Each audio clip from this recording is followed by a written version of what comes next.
there are a whole bunch of things that we tend to do as guitarists, which have a major impact on the way it sounds when we play. However, these techniques, they are kind of subtle, so they're very hard to spot. And that's exactly what we're going to cover in this session. So basically, I'm going to try to show you the small stuff that makes all the difference. And there's a big chance some of this will be new things to you. And as I said, they are not like they won't be like a major hassle to learn. On the contrary, you can probably learn them pretty fast, and you can apply them on pretty much everything you do, and hopefully it'll just allow your playing to get boosted up to a new level. So I have good hopes this is going to be pretty cool for you. So the first one, let me play just a little bit, and you can listen and see if you can spot what I'm doing here. I'm going to be exaggerating it, and I'm going to be doing it a lot.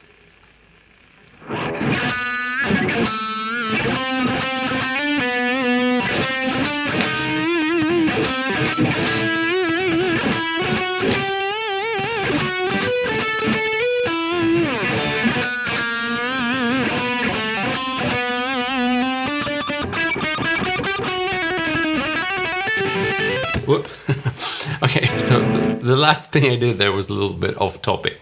Anyhow, in the beginning, I did something that has a very particular sound. I did this. So what am I doing there? Let's just compare. If I remove this little magic technique, how does it sound? Now, if I apply it, it sounds like this. And without it, it sounds like this. With it. Okay, so it's time to break things down. What I'm doing here is I'm applying a rake with the right hand. When we rake on the guitar, it is very similar to sweeping or sweep picking. So we're making this big movement that makes up for several consecutive downstrokes or several consecutive upstrokes. .com, what's up, my man? So down or up. Okay, so this is just the same as we would apply sweep picking. However, with sweep picking, we are actually playing real notes with our left hand. So something like that would be sweep picking, right? In this case, we're just going to dampen the notes with our left hand. So we're basically going to be muting them. We're going to be killing them. We're going to be deadening them. Sounds pretty awful, but what we're doing is just applying light pressure here with our left hand. So we're not going to be fretting the notes like this. We're not going to be playing actual notes. Instead, we're going to be lightly touching the strings so we get this dampened sound. And when we do that, it is easy to rake with the right hand, and you get the sound we're going for this kind of thing. Okay, so that is the actual rake part, but the rake in itself isn't really enough unless you want to be doing this all day long, which I really wouldn't recommend. So what you want to be doing is using the rake as a build-up to a note. So in other words, we want a target note, and in this case, we're going to be using the 4th fret G string here. So I'm going to be raking up to the 4th fret here.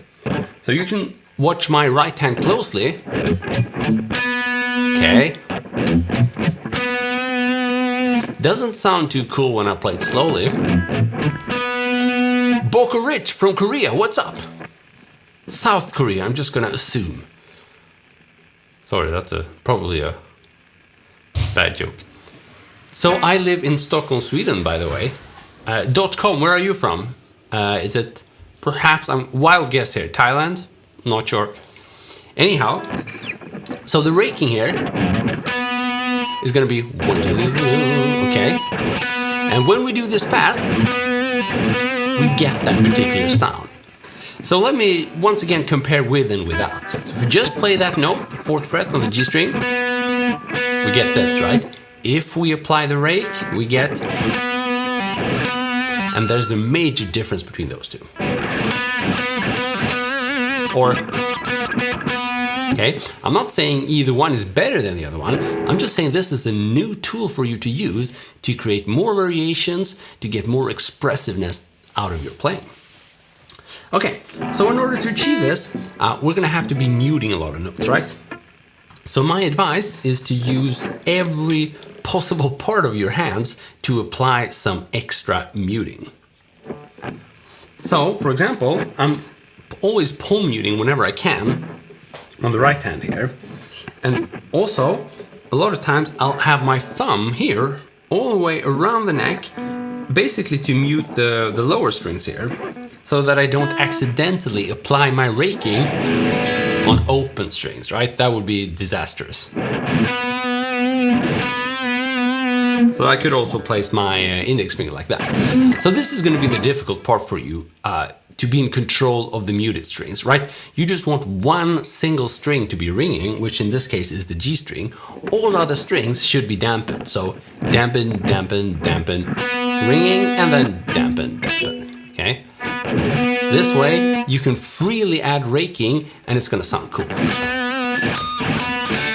Now, I told you that it would be disastrous to play on open strings, but there are some exceptions. You could also do a more advanced rake, which would be like doing an upward rake and a downward rake with open strings. So it could sound like this.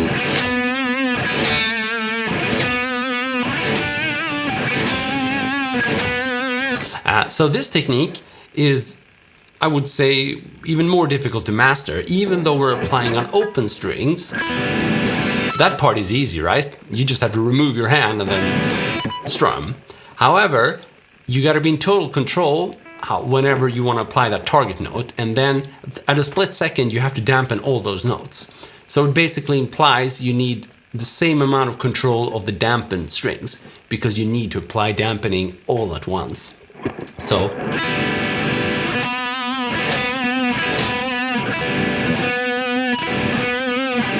this is kind of the Stevie Ray Vaughan. It's kind of similar. Costa Rica, what's up, my man? Awesome.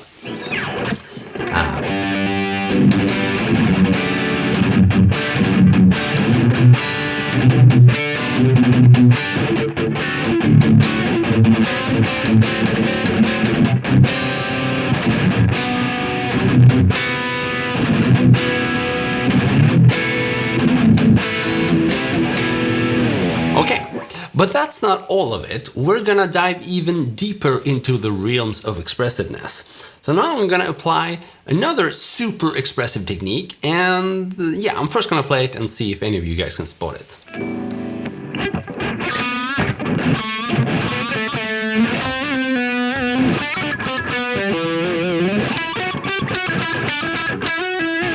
Gerald from the Philippines, awesome.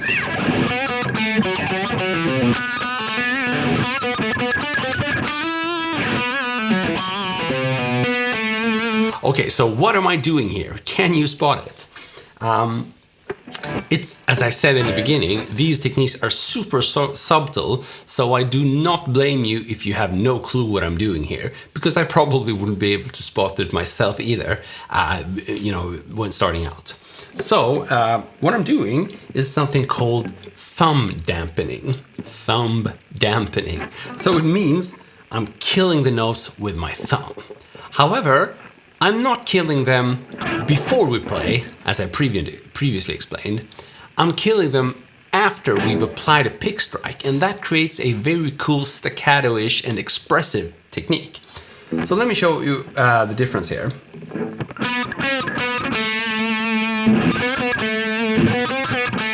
So here I'm doing it pretty much all the time. Without it, we get with it, without it, with it,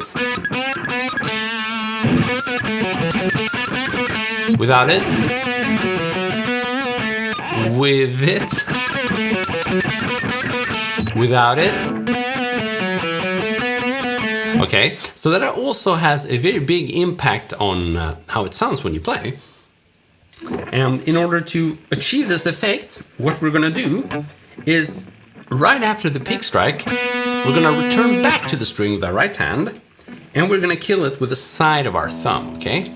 So with this part, here is how you kill it. And what this means is if you're gonna do this a whole bunch of times, you're basically gonna be playing upstrokes, or at least that's the way it is for me. Because when I've landed and when I've just killed that ringing string with my thumb, I tend to have the string right under, or the pick right under the string I'm working on. So it makes sense to play an upstroke after that. But either way you can solve this is fine, as long as you get that desired thumb killing effect. Exactly, good, well spotted there, Gerald. We also are applying pinch harmonics here, or I did. That's something we can go through as well. But just to finish this off, so what I've showed you now is raking and thumb dampening. If I apply both of these,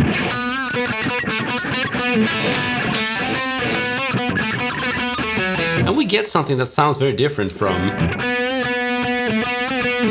although we're playing the same thing, it sounds totally different. Right? So these techniques are super cool. Let me show you one more time without it.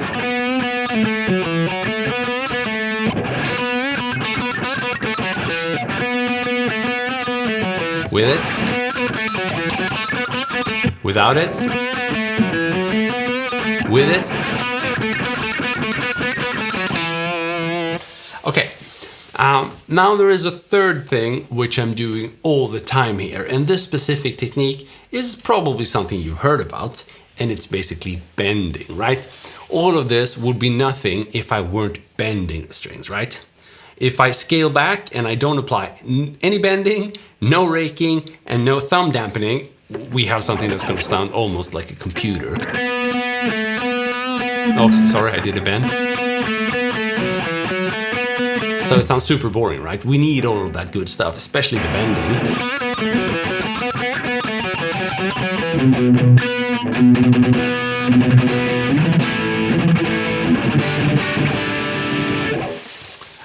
That's a cool request, Gerald.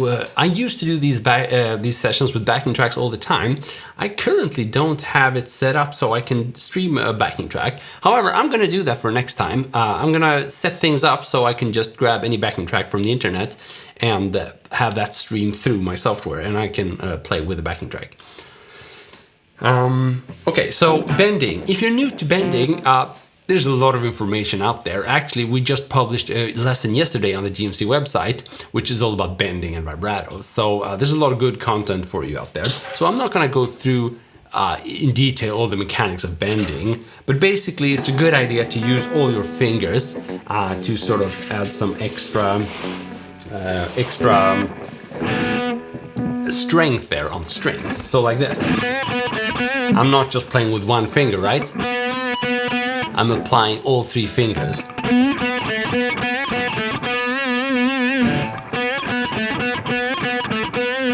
So that's a good tip for you. And also, the thumb dampening technique I explained to you in combination with this actual bending is really what makes the difference. So what I'm doing is basically I'm doing a small bend here, and then I'm killing the note with my thumb, okay? Like that. So the thumb dampening is super effective to use in combination with this bending technique, right? So you want to be applying a little bit of bending, and then you want to kill that note with your thumb dampening. And of course, you also want to be adding some bending after you've done one of those killer rakes, right? Those would be nothing without the bending, so it's a crucial technique. When I try to bend, I accidentally touch other strings. How can I avoid that? That's a super cool question, Gerald.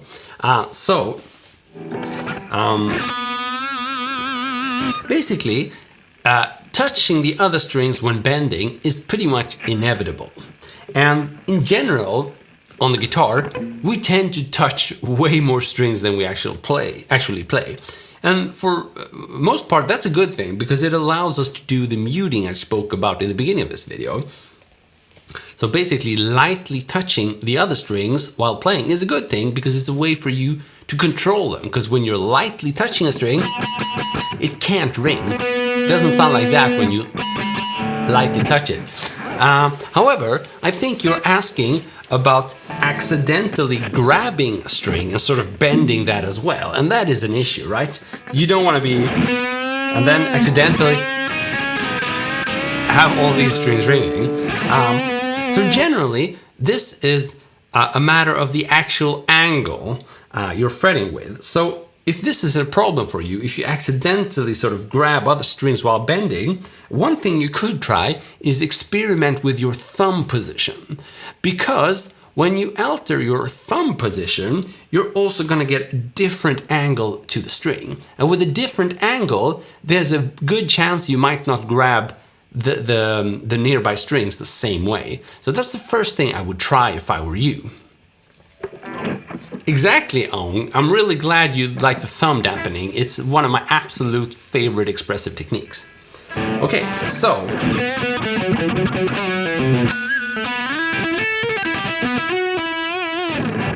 so if you're bending upwards, even when I bend upwards now with the G string, I am catching the D string. However, it doesn't necessarily need to ring.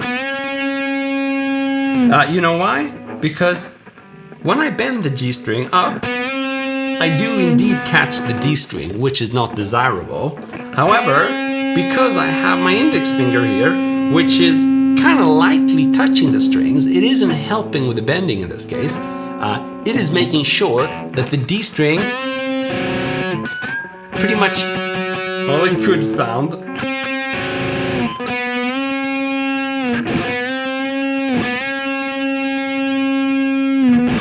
But it doesn't sound, and I think part of it has to do with there's a muting finger in the background, which isn't sort of helping the string ring.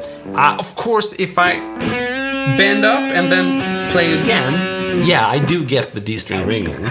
But from the beginning, if I just strike both of these strings, the D and the G string, the D string will sound dampened, and that is thanks to my index finger here. So those are two things you could try. Experiment with muting with your other fingers to make sure the fingers you are not using when bending, they should still be working, but they should be working on muting, right? And also experiment with your hand position. Also, it generally with time, as you learn to apply less strength, you tend to get less of those unwanted side effects.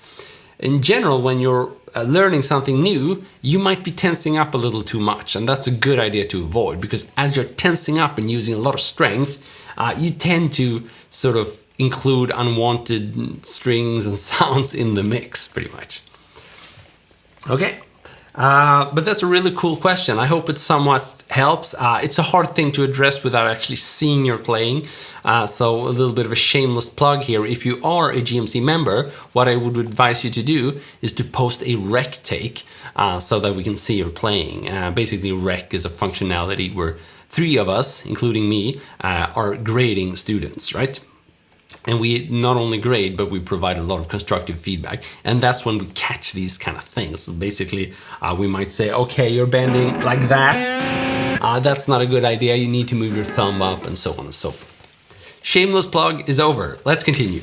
I'm actually going to give you a 4th bonus expressive technique today, just because, well, it's been a cool session and you guys have asked me a lot of follow-up questions, which makes it so much more interesting. So thanks for that.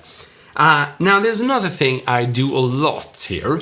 So I'm going to apply all of the 3 expressive techniques we've spoken about so far, and I'm going to add a 4th one as well. Let's see if you can spot it.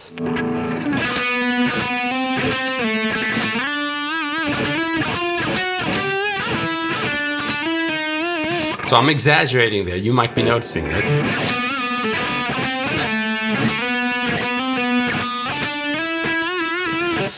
So I think you guessed it by now, I'm adding a lot of sliding in here as well. Okay, I'm sliding in between the notes. Now,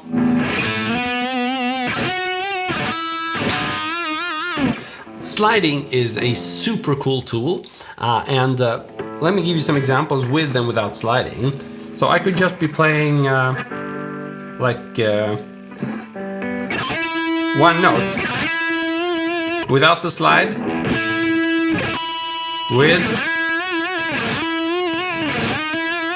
without. And you might be wondering why I'm holding this kind of chord looking shape here. And again, these two strings are only dampening. So you can see to what great lengths I'm going to make sure I'm in control of the other strings. So I'm just playing on the G string. So this is the only finger that's actually fretting a note for real. The other fingers, they are just lightly touching. They are dampening the strings. They are deadening them. They are killing them. However you want to put it. So that's why it looks like I'm fretting a chord when I'm just playing one single note, because again, these fingers are just applying the muting. Okay, so one more time with sliding. Whoops. And yeah, Gerald, you're right. When I add that harmonic, pinch harmonic, it does sound even more cool. So just a second here. We have a phone call coming in. Hallå Kristoffer. Ja, hejsan. Jag sitter i en videokonferens nu. Jag kan bara ta jättekort, så kan du ge mig besked om vad det är som händer.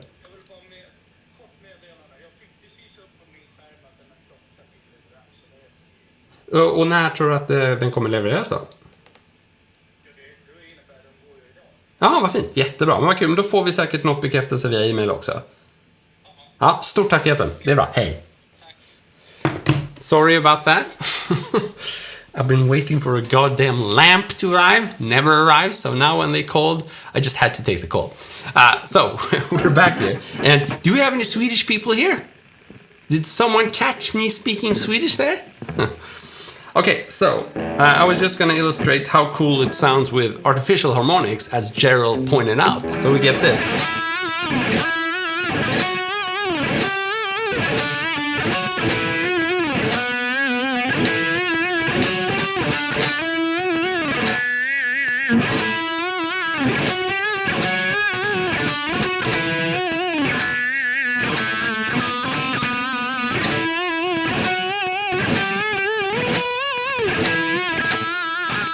Well, I didn't do too many of them there, so they can be a little bit random there. There we have them. Gerald, since you asked about it, I'm just going to shortly cover how I do this as well. Or not shortly, I'm going to cover it. Let's do it. But first, let me just finish the sliding here. So, sliding means we're starting from a place below or above. And we're sliding to that target note or pitch. So if we were aiming for the 9th fret here, G string, we could start on the 7th fret and slide up to the 9th fret, right? In this case, I'm giving that slide like a note value, so we can hear wow. But when you want to use it in that typical expressive way, where it's just like a subtle ornament, then you wouldn't do it that way. You would sort of just do it kind of fast so that it becomes a part of that target note. And again, you can hear I'm doing a combination of pretty much all the things we spoke about, and you can hear how different this note sounds as opposed to just playing it like that, right? That's without any expressive techniques at all. With them,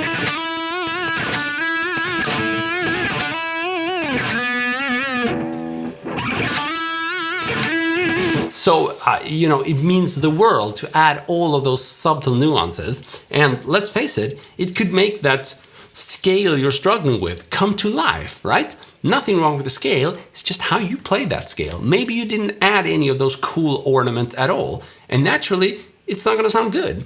You need all of those subtle techniques to come up with a great sounding note. And that, I think, is one of the biggest misconceptions out there. People are sort of searching for that good sounding note.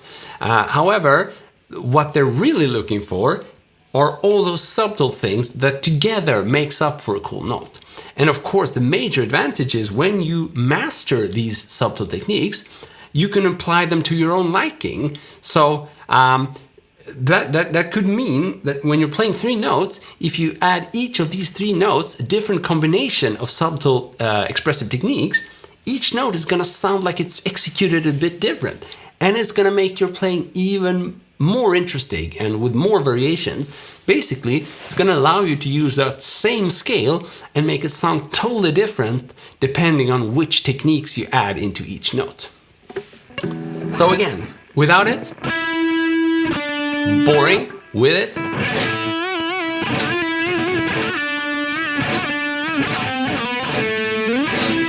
without it, with it,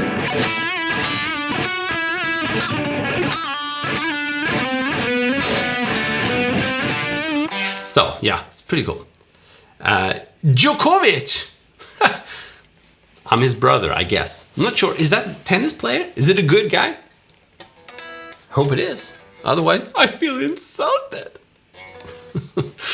Just kidding with you. Okay, so we had another comment there about artificial harmonics, and it's Gerald who pointed out that they sound awesome as well. So let's just, for the hell of it, add like a 5th expressive technique here, which would definitely, I think this technique qualifies for it. So I'm first gonna show you a little bit how it sounds.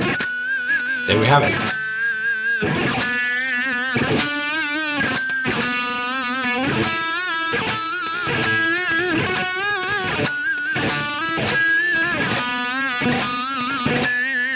Or is Djokovic the guy without legs? Is that him? He's inspirational. That's awesome. So, how do we do this artificial harmonic? Now, you can hear it without, with. There we have it. This is also a matter of working with the thumb, but not quite the same way as when we were dampening with the thumb. We will be dampening, but we're going to do it the same time we're picking and not slightly afterwards. So I showed you thumb dampening this way, and then we kill the note, right? However, this time around, I'm dampening as I'm picking. So basically, in order to achieve this, you need to have just a little tiny bit of your pick sticking out there. You can see this? That little edge? So it should barely stick out from your thumb here. So this way, as you pick, you're going to be picking the string, and then pretty much like a couple of milliseconds afterwards, you're going to be killing the note with your thumb. And if you do this on the right spot here with a lot of distortion, you should hopefully get this.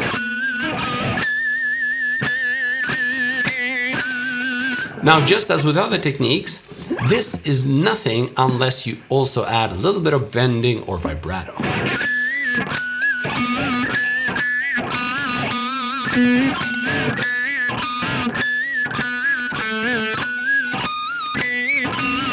Okay.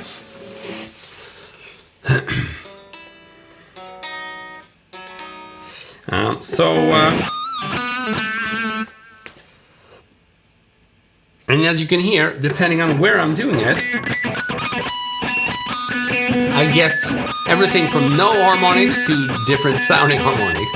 So you're going to have to experiment a little bit with that as well. And it's easier to get those harmonics with high output pickups, and typically a bit easier with humbucker pickups.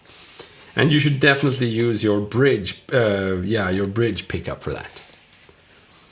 Okay, so what is the difference between bending up and bending down? Cool. So Gerald, there are no, in pitch, there is no difference whether you're bending down or whether you're bending up. Because in both cases, the string gets shorter and the pitch goes up. So again, doesn't matter if you bend down or if you bend up. The pitch is gonna go up either way.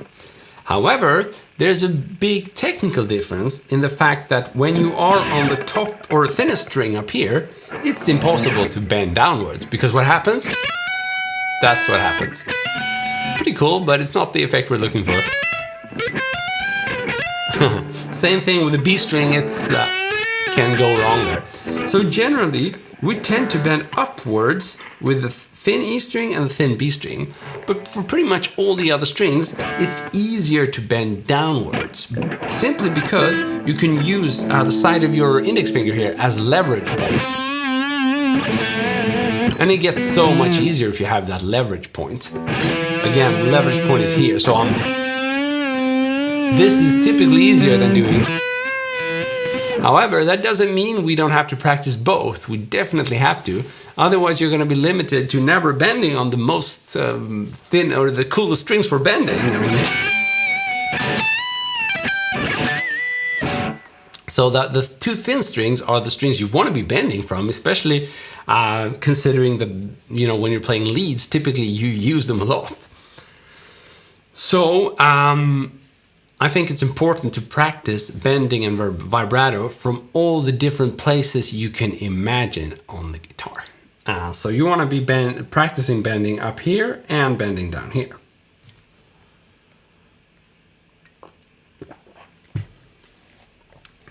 Cool, we have a lot of cool questions coming in. Thanks so much, guys. I really like it when we can get speaking because obviously that's the whole point with these live streams. Okay, so Aung is asking, when you were raking upwards, were you dampening the strings or doing it on the open strings?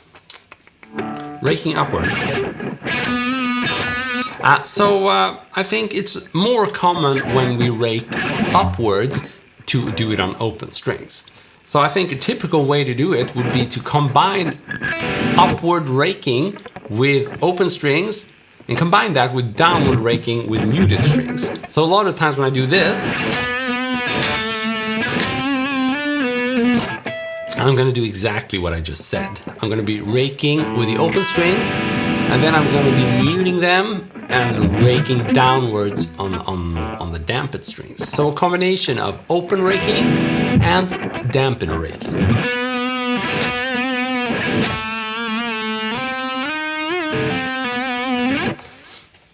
So yeah, and you could probably rake upwards with the dampened strings as well. Yeah, just because when I'm fretting the G string here, I am dampening the E and the B string, right, with the lower or the inside part of my fingers. So I could rake here, and that with dampened strings that would be fine as well. So I guess it's a bit of a matter of personal preference there, and also a matter of what sound you're going for.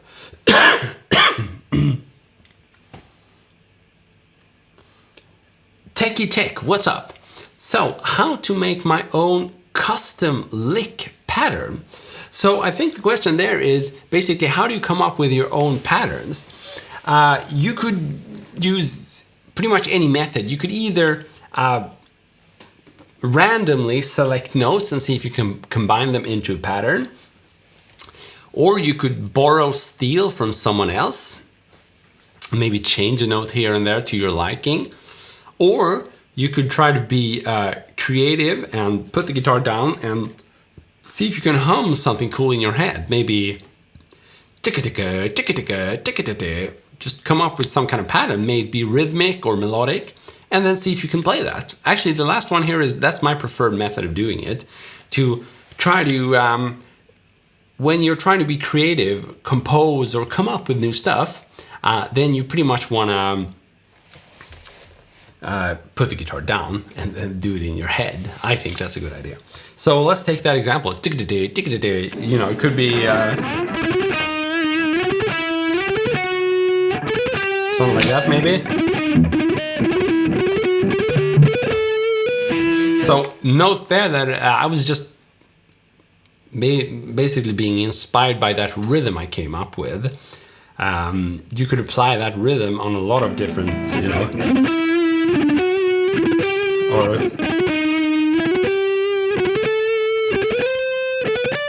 you can practice that. But also, a lot of times or most of the time, actually, it's going to be your technical limitations that sort of set the framework, right?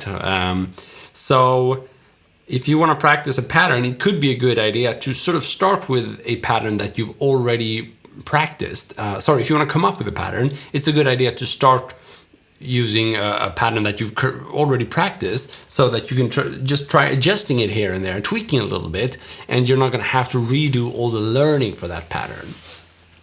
Now, another way would be to combine two different patterns that you might have practiced, but you've never thought about combining. So, for example, here's one pattern in the key of E minor. So, and then I could combine that with some other,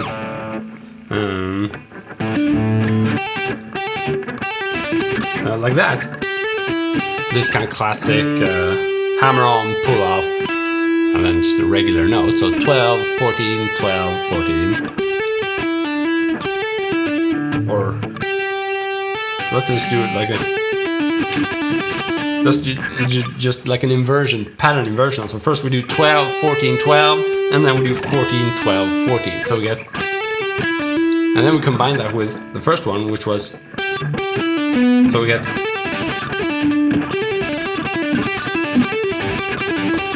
so that's just a pattern combination. So let's see here. 12, 14, 12, and then 14, 12, 14. And do as much hammer-ons and pull-offs as you can. And then the second pattern was this kind of thing where I do 12, 12, 14, pull off to 12, and then 14. So, and I'm sort of dampening the note in between by lifting my finger a little bit there. So we do.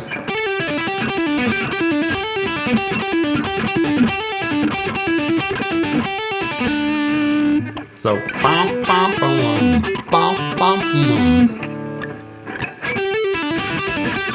So that's also a pattern combination. You could do that as well. So I think the key here is just to try to get creative. And if you've already learned stuff, then it's a really good idea to make use of that, so you don't have to spend more time relearning.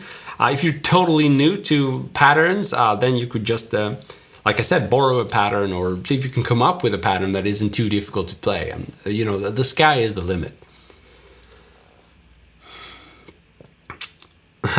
Gerald, thanks for the YouTube live, man. Getting free guitar lessons. The honor is mine, man. I'm really happy I can help. So, how to make a solo sound jazzy?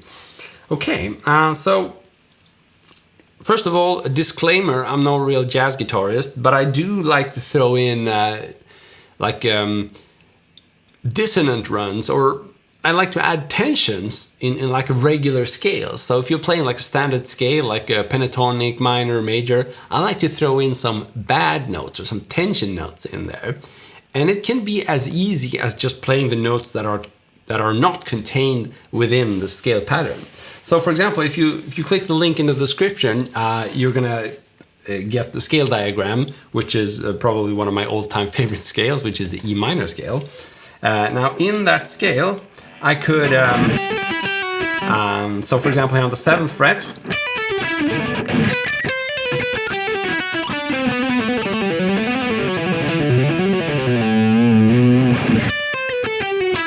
so that's just the E minor scale. I could just add a lot of outside notes, and I actually like doing that without caring too much about which exact notes. I'll just take random notes that I know are not included in the scale. So for example, on the high E string, we have 10, 9, 10, 8, 7. How hard can it be? 10, 8, 7, which means that the 9 there is not included, right? So if we want to add tension, that's the one we should go for.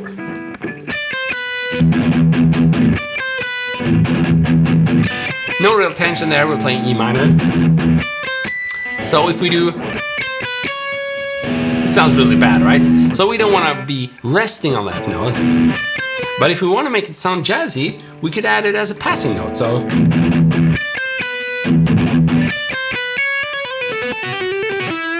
I was resting on it for a short period of time, and then I continued playing. And that is the secret to adding any outside note, right? It is to especially in the beginning, just touch it lightly. Don't rest on it. Don't let it ring. Now, of course, as you get more comfortable adding these outside notes, you're definitely gonna wanna, land on them and do more crazy stuff and really taste their specific character. But as you're starting out, you can just try lightly touching them and see if you can make it fit into your runs or into your scale, whatever you're doing.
So do I have a favorite lick? I think the one I showed you where I combined two patterns. That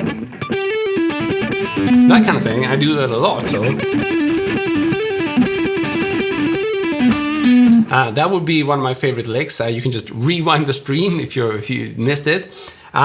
Then, yeah, I have a lot of favorite licks, and I like to have as many as possible, obviously, because it gives you more possible combinations. I definitely love doing bluesier stuff, and it doesn't really matter whether I'm playing in a metal context with a metal sound, a metal guitar, whatever. It always works. So for example, I could use a scale given in the description here, just like E minor. And add some blues bends there, so that would be E minor pentatonic. So this is definitely one of my favorite licks there. You bend the 15th fret B string and then play 12 and 12. So just 3 notes. 15, 12, 12. I'm bending the B string there. I could also do the exact same thing, but bend the E string instead of the B string, and I would get... Now if I combine those two variations, I get an even cooler lick. I get this. So again, it's all in combining stuff. That's how you come up with variation. Hassan, what's up, my man? So once again, I was bending on the 15th fret just a little bit. That's like a micro bend right there. And then doing like a mini barré there, 12, 12. And then I'm gonna do the same thing, but on the high E string. And then 12, 12. So we get...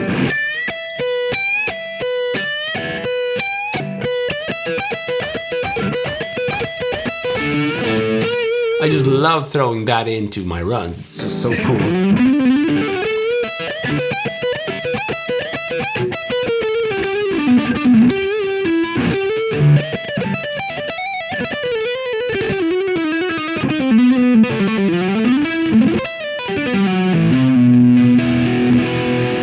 Cool question there. And what's up, everything taken? Everything taken. Oh, username, everything taken. Good one. So what made you want to play the guitar? Okay, that's a cool one.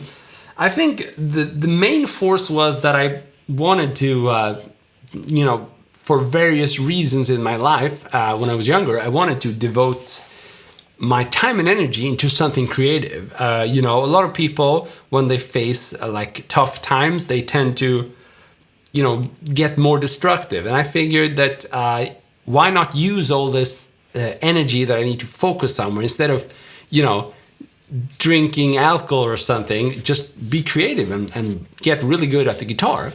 So I think that was the major force for me. And then as I did that, I started discovering all these guitarists. So it probably early on started with like Slash and probably like guitarists like Kurt Cobain and James Hetfield and Kirk Hammett, because those were the bands I listened to, Metallica, Guns N' Roses, Nirvana. And then I moved on and I started discovering Yngwie Malmsteen and all these cool shrapnel guitarists from the record label Shrapnel. So Greg Howe, Tony McAlpine, and Marty Friedman. And from then on, I explored many of the big names, like Eric Johnson, Alan Holdsworth, Steve Morse, and not necessarily, or definitely not trying to nail their whole style, but I was sort of cherry picking elements from their respective styles. And I think already as I started out, I had this vision of wanting to create my own style and therefore needing to borrow elements from these really great guitarists, because that would obviously help me speed up the creation of my own style. So like a big melting pot of styles there.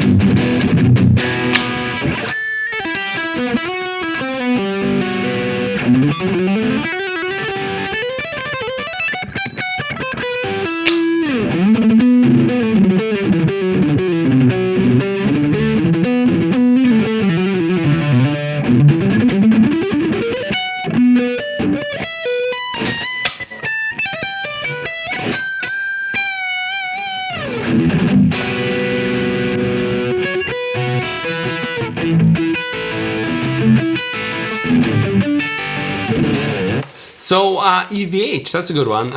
So basically those, like Jimi Hendrix and EVH, they were really not part of my kind of to-do or to-learn list when I started out. And Jimmy Page, same thing there. Of course, Eddie Van Halen, I think I still got inspired by him through guitarists like Kirk Hammett and Greg Howe. And so I would definitely say there's a little bit of,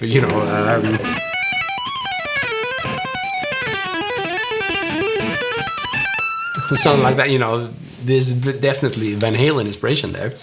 But I never really sat down and learned his stuff. I don't think I transcribed a single solo. Though, of course, later on I discovered that his band had made some really cool tunes, obviously.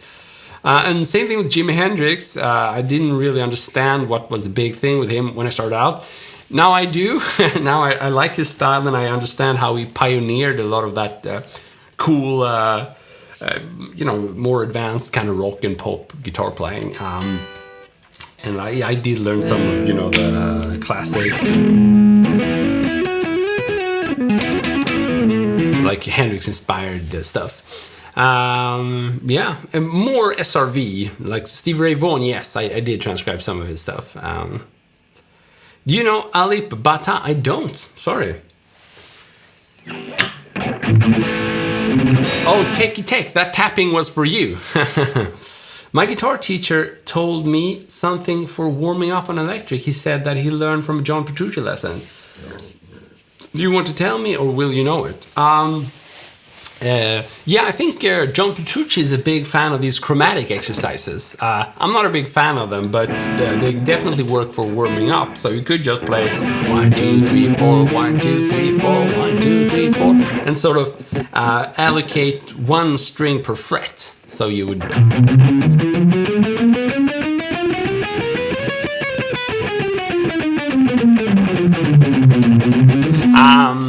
But I just when I'm not a big fan of warm-up exercises because I think that the first 5 or 10 minutes when you sit down with your instrument, that's when your mind is most fresh.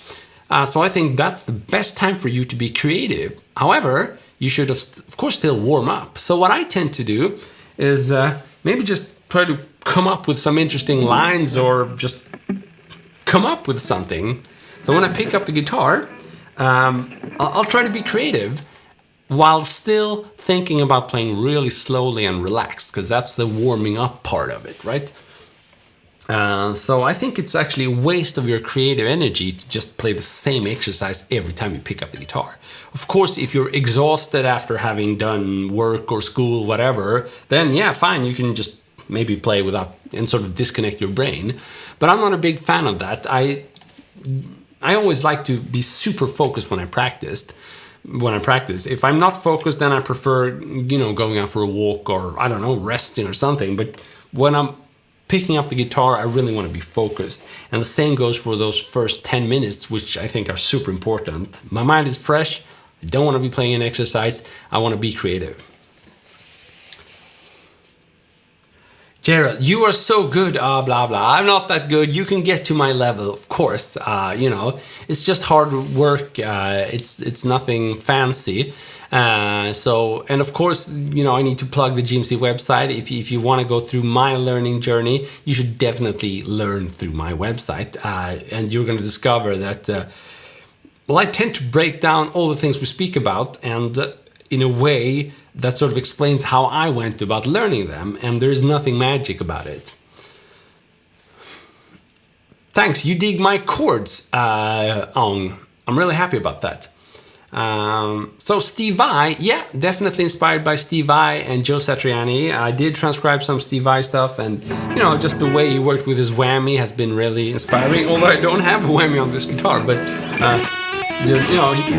his use of like the Lydian. Where is that sharp fourth?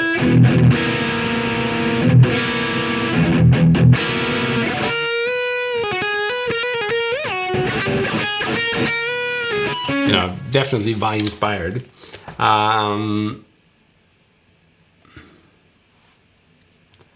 That's good advice there, everything taking. Focus on the stuff you're not good at, and you will get better for sure. So harmonics, we actually covered them in this live stream, so you could also rewind. But basically, artificial harmonics, it's all about lightly touching the string with your thumb as you're picking. So you're gonna have to just have a little bit of the edge sticking out, and then. But you can rewind the tape for a more detailed explanation of that.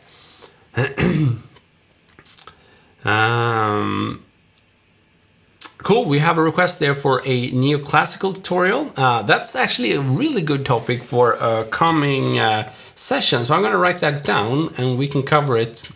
Neoclassical tricks. I'm just making a note for myself here.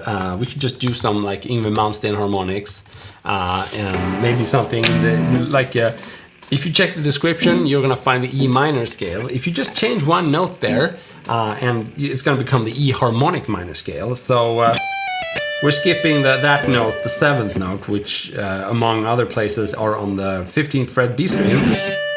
Move that up a half step and we get that.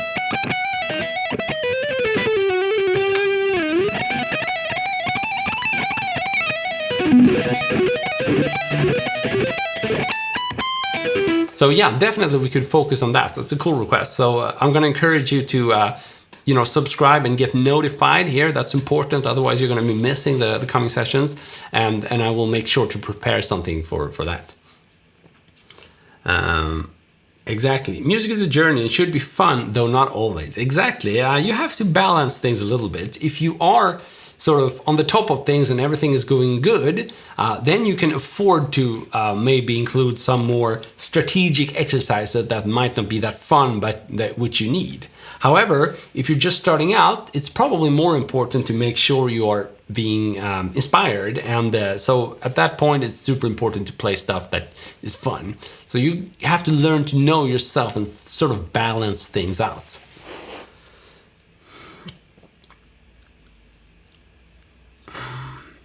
Can you show me sweep picking? When I do that, the notes are clear. I can definitely, or not clear, I can definitely show you that. I just want to make sure you don't miss that we devoted an entire live stream just to sweep picking.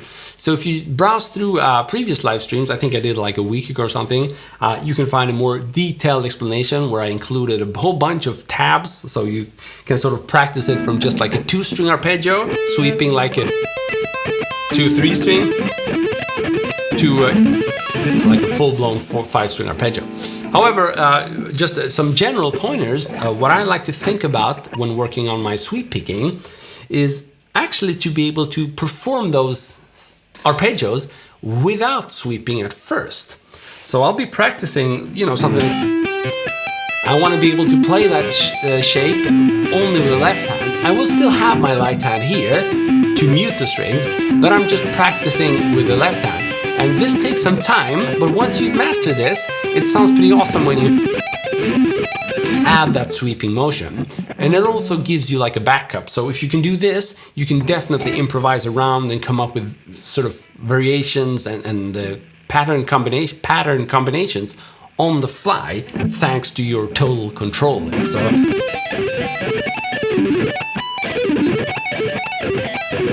So I like to, again, be able to play only with my left hand. And this is a concept I apply even for, you know, like legato and stuff like that. I will try to play only with my left hand at first. Cool. Speed burst. That's also a good one. I'm gonna make a note out of that. Speed burst. And that's also a good topic. So I'm gonna make a personal note there. Speed burst. That's also a possible one for coming. So that was just briefly how I go about sweep picking. Slipknot Jim Root. I've never practiced his stuff. Unfortunately, I can't really say anything about him. Robert Fripp, barely heard of him. Sorry. Or I've heard of him, but I have never really learned his stuff.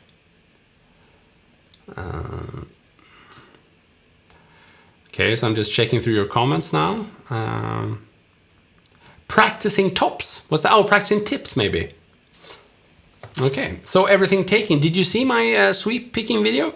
Is that the one you're referring to? So practicing tips, also a good one. Practicing tips, I'm making a note of that. I don't know why YouTube will now show me when you're live. I have been subscribed for a while and this is the first time I get notified. Yeah, their algorithms are a little bit hard to understand. So if you want to be able to attend these streams, you absolutely have to click that alert button. Otherwise, there's a big risk.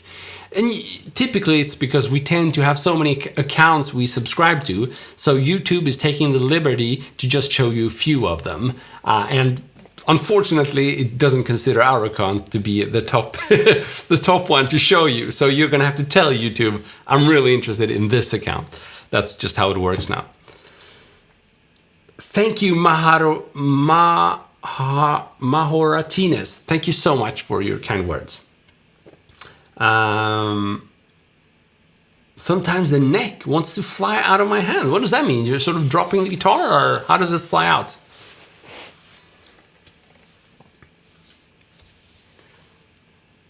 Cool, alert button is clicked. Awesome.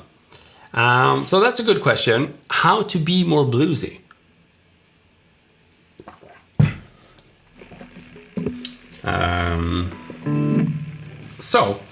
I think that actually the expressive tips I've given you are pretty much 3 plus 2 tips. I gave you like 5 tips, so 2 bonus tips here, just because we had such a cool discussion going. All of these tips are going to help you sound bluesy, and all you have to do is pretty much to dial back the distortion, and it's going to sound bluesier.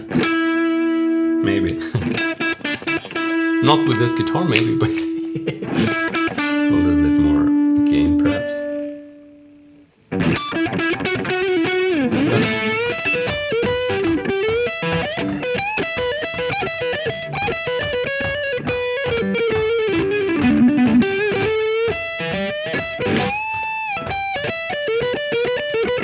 Yeah, I absolutely love Jack Thamrat. Such a cool guitarist, and he does all those expressive stuff so well. So it's just, I really like his style because it's so focused on just, actually I wouldn't say it's super fancy, it's just extremely tasteful. So I like that a lot, and it just goes to show that you don't have to grab, extreme techniques from everywhere. You can just focus on doing like a great combination of stuff that's out there, and you're gonna sound original anyway, just because you're so focused on making the stuff you play sound good. So yeah, big fan of Jack there. And he's been he's been around for a while on the internet, and that's so it's been cool to follow him. So yeah, bluesy stuff. Actually, a lot of the stuff I've been showing you is perfect for blues. So my biggest advice would be rewind the tape and dial back the distortion. And all of this stuff is just has blues written all over it. Because we did the raking, right? This is a super bluesish stuff.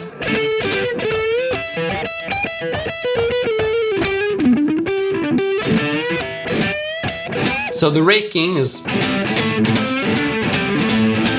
So that's awesome for that. And then we did like thumb dampening, where we kill the notes after we played it. That's also awesome for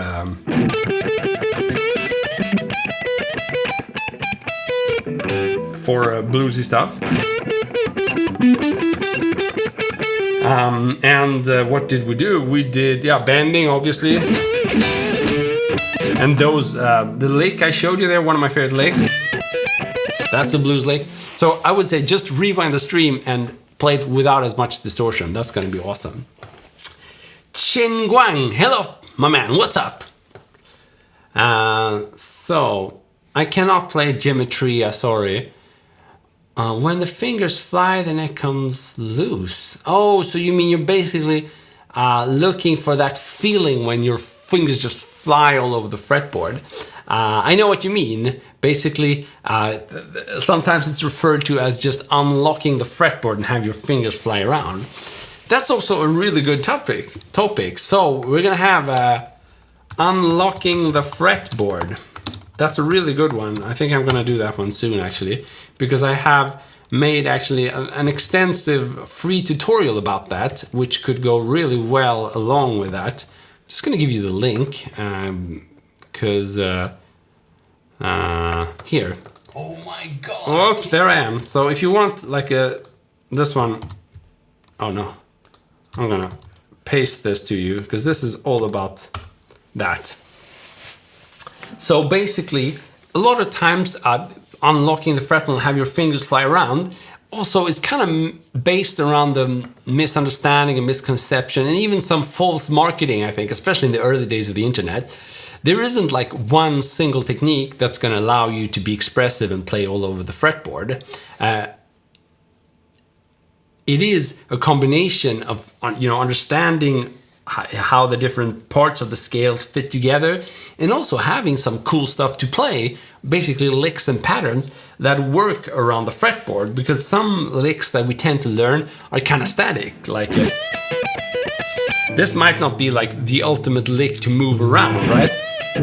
It's kind of fixed there, but if you're doing more like legato stuff,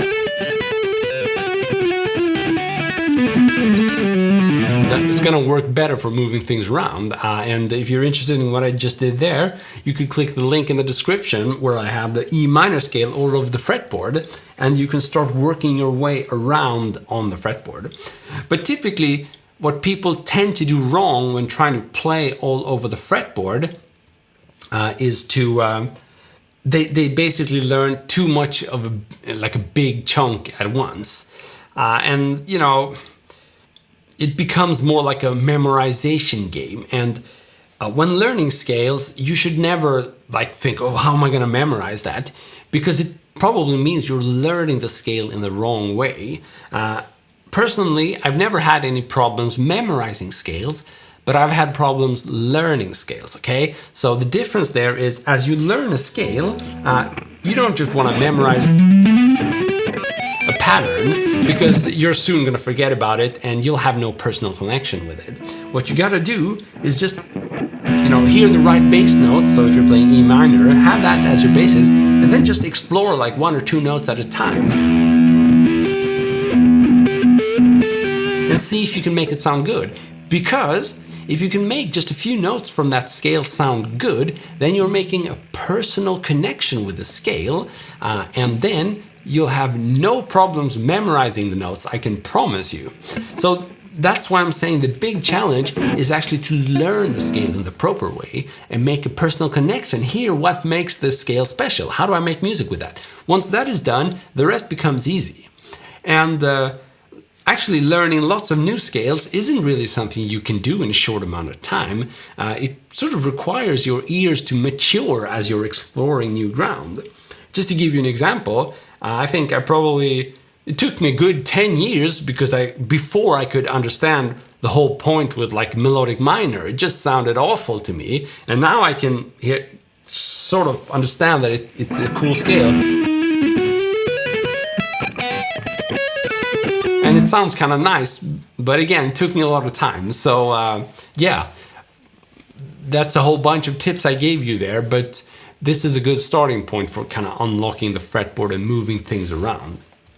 And again, you might want to check out that link, which definitely covers that.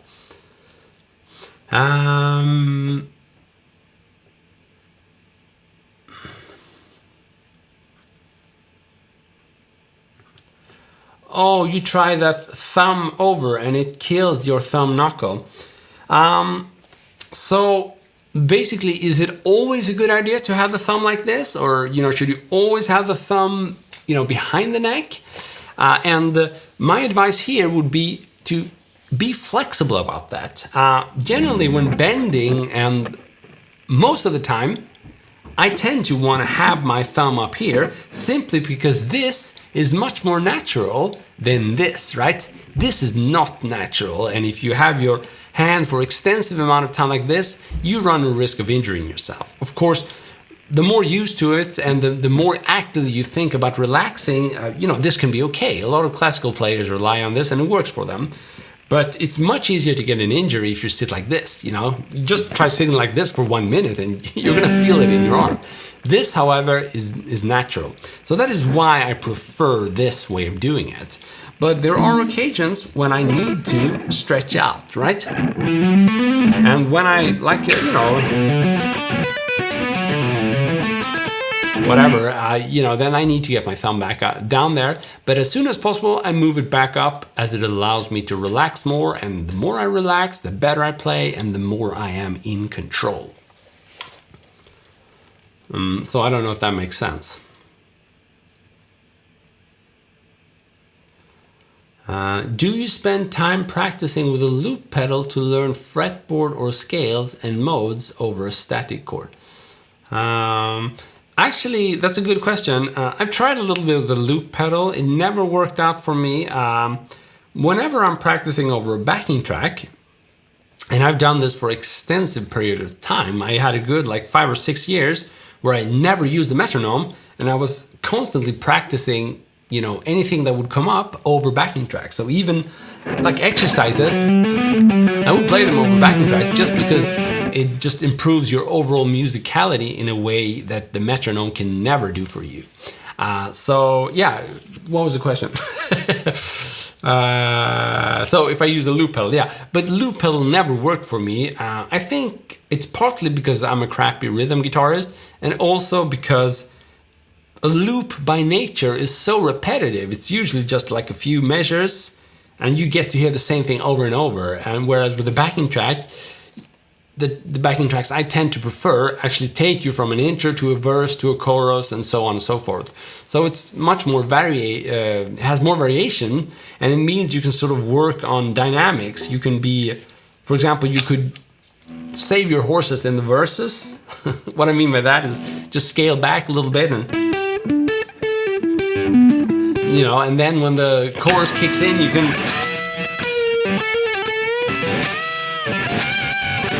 and learn to be aggressive, and you can follow the dynamics of the backing track.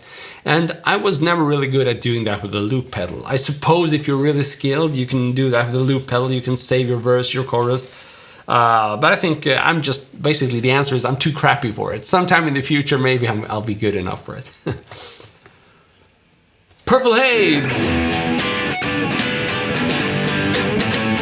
I think that's the kind of thing you get your video taken down for, so I'm not gonna play it. But that's for you, Mahoratinas. Do you add more gain when it doesn't sound good or no? I'm not sure I get that question. Basically, maybe the question is, should I add lots of gain so that it's easier to play fast? And that is generally a bad idea, because what you're doing there is just adding more compression, so you're asking your amp to help you with the notes you're not hitting hard enough, pretty much. the good thing with playing a lot of gain is that you learn to control your muting technique. If you don't have a good muting technique and you got a lot of gain, then that means you're gonna get noise all over your playing. So yeah, I would avoid that. But in terms of developing your legato and picking technique, I would actually advise you to play more often with less gain than lots of gain, right? Because when you have just a little bit of gain or no gain, you get to control and you get to feel that, hey, every time I play with the index finger, it sounds kind of crappy. So you're inclined to fix that. It's not a good idea to just work on more gain instead of fixing your technical issues, because that's going to be so much limiting for you. Not to mention that there are lots of occasions where you don't want lots of gains and sound better with less gain. And if you know for a fact that you're always going to be playing death metal, then yeah, sure, you could do that. But from my experience, most people who've made that kind of decision, they regret it, because they understand that even if you're only going to play death metal, being able to get good tone from your fingers and not from your amp is crucial. It's super important. Just take Dimebag Darrell. I mean, he had control like no one else, or actually, at least if we're looking at that heavy genre, and he used a lot of distortion. So I don't know. That's a good example. Good point. My friend used to say, start with one note and then add more till it's a composition or a cool solo. Exactly.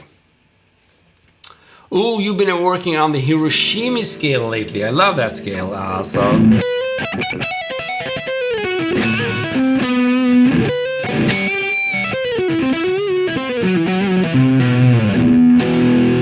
that's like the Marty Friedman scale, if you're not familiar with it. And actually, if you want to play it in E minor, or actually no, let's E minor. It's like that.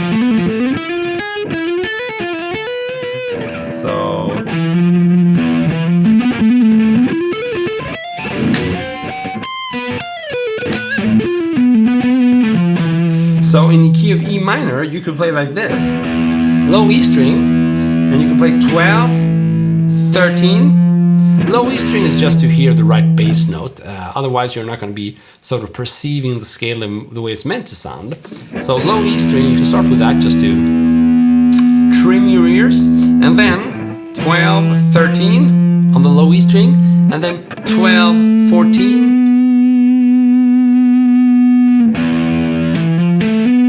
And then 12, 13, 12, 14, 15, 14, 16. So we're just repeating those four notes in different octaves. So 12, 13, 12, 14. And then we're going to move up to the next octave, which is 12, 14, 15, 14, 16. And then finally we have, what's that? 17, 18, 17, 19. So that's a really cool scale there.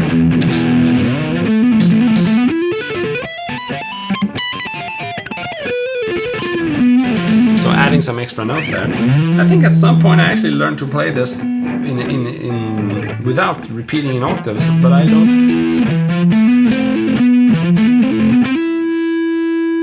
don't remember it now. So that's like, and then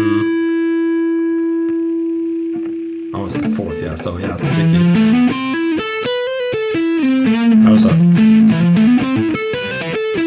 It's harder to play like in a position there. It's much easier to play when you move around.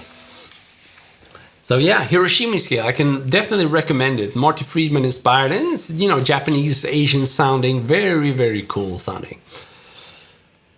I meant thumb. So what's the difference between black metal and heavy metal? You're asking the wrong guy. Well, black metal is like,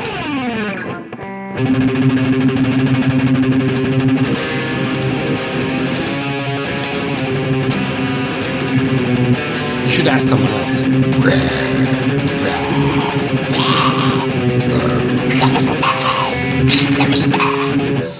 Sorry, I have no idea. And then heavy metal, to me, is more rhythmic and melodic. You know, you have a riff and you can sing something. It's more melodic. Black metal to me is, I don't know what it is. I don't do it, so I can't say. Where do you normally get backing tracks? I get them from GMC website. It's been a long time now, but whenever I'm working on a backing track now and I don't want to produce it myself, I tend to borrow it from some lesson at GMC. And the advantage, sorry for a shameless plug now, but the advantages are many, because at GMC, if you choose a backing track there, then you have so many cool lick suggestions with tabs. So if you don't know what to play over it, you can just borrow the licks from the instructor. And then, of course, you have them at different tempos. You know what key they're in, so you know what scale to play, and you actually get the scale diagrams as well. So that's a shameless plug, but to me, it's totally superior. And you always have the jam track plus the tracks at a different speed. You asked for it, so I gave you a shameless plug there.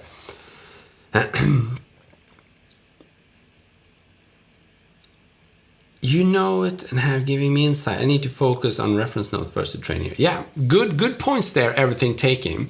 Gain is no substitute for technique. That's a very good saying right there. That's not to say you shouldn't practice with gain. You should, because that's how you learn to control the noise that comes with the gain. But again, a lot of people tend to work more on their compressor and gain settings than the actual technique. And that's a major mistake. So you shouldn't do that. Swedish death metal. Yeah, I do listen to some Swedish death metal, like In Flames. That's really melodic death metal. And I listen to some of the less melodic stuff as well, but typically that's where my limit goes. I actually am a big fan of Testament, and they're like trashy death metal, like the album The Gathering. That would be, if I were to think of one death metal album, that would be my absolute top pick. Would you even consider that death metal, or is it trash? To me, it's death metal, but...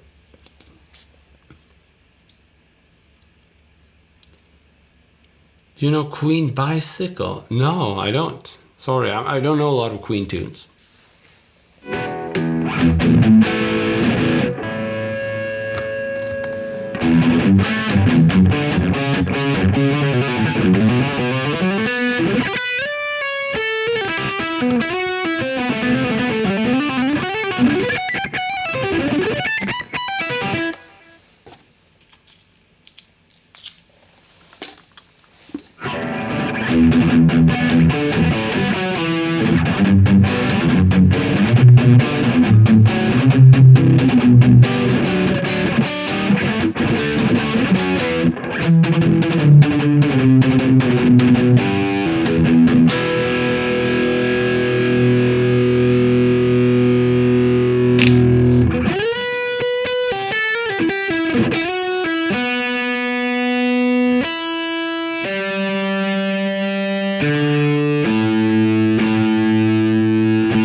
Cool, so everything taking is saying sometimes I turn on radio and try to learn song by ear before it's over, and then I do the next song, and so it helps train the ear.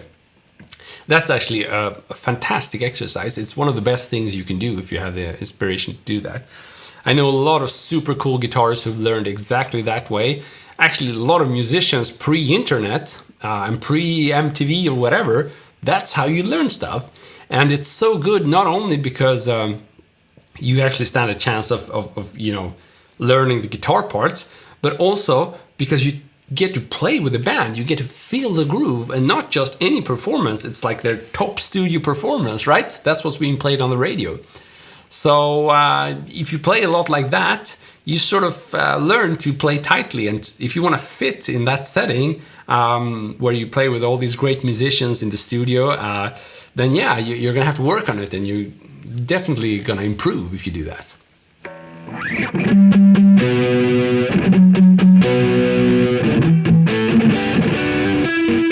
Thanks for all the thumbs up.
don't play that.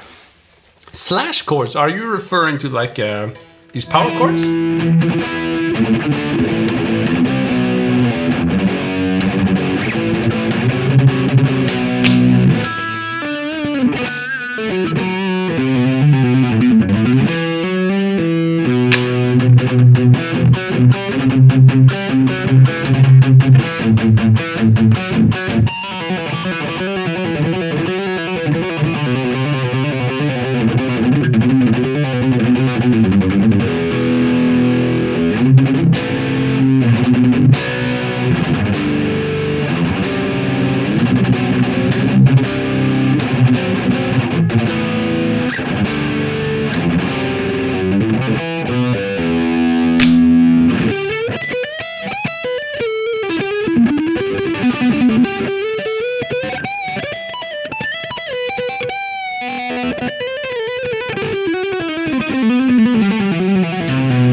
You mean this kind of chord?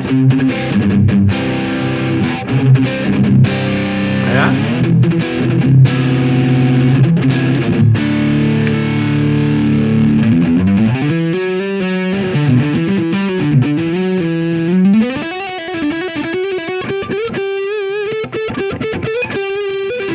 So if you're new to the stream and you didn't see the beginning, we actually covered a lot of the stuff I'm playing here with regards to these kind of expressive techniques.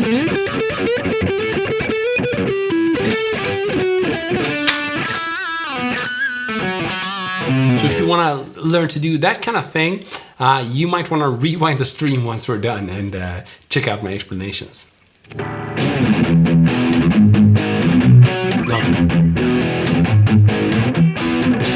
I don't remember any Green Day. I heard you crying it out all the way downtown.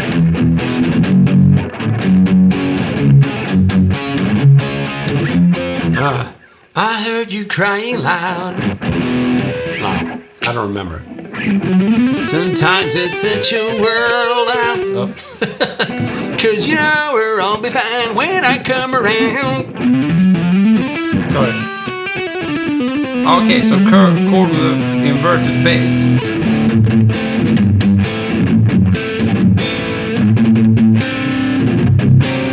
So as you can tell, when I play chords, I don't really tend to think of them as chord names.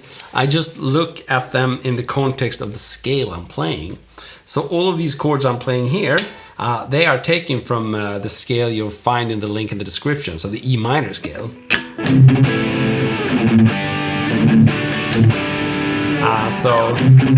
I don't know what the names of the chords are. I could figure it out if I wanted to, but I don't really need to as I'm jamming here. I just try to start with one shape and then create some kind of chordal movement, and the easiest way to do that is usually just to see if I can move that shape down or up while trying to stay in the same key, and that's called moving the chord up or down diatonically. So I'm gonna have to adapt my fingering slightly if I want to do that. So I'm in the key of E minor, and then as I move things down, I can't just do, that's not gonna work, so I have to, I'm gonna slightly adapt my fingering to make sure I'm sort of playing the allowed notes there in the key of E minor. Of course, you can get more advanced and do play. You can play. Just gonna have to sit so you guys can see me. You can play, you know, in different keys, and you can go outside of the key, but that's not what I've been doing here.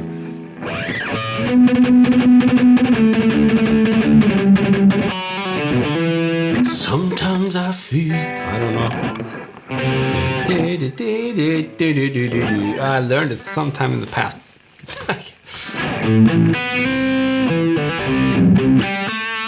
Psychic spells from China trying to steal your imagination. Oh, sorry, I'm so bad at playing cover tunes. Thank you, Xanker Games. Awesome, you like it.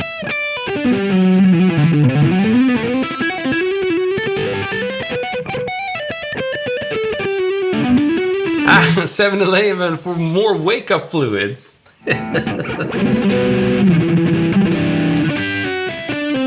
Cool, everything taken. Thanks for all the cool questions and feedback you've given us. Hope to see you again soon.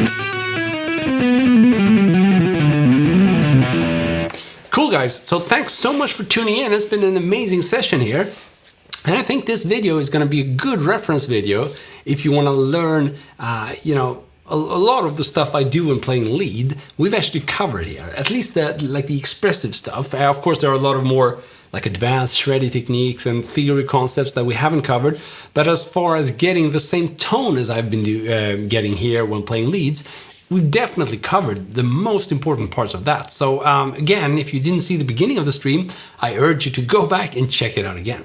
Cool. So we'll see you soon again. Be sure to subscribe and click that notification button. Otherwise, you're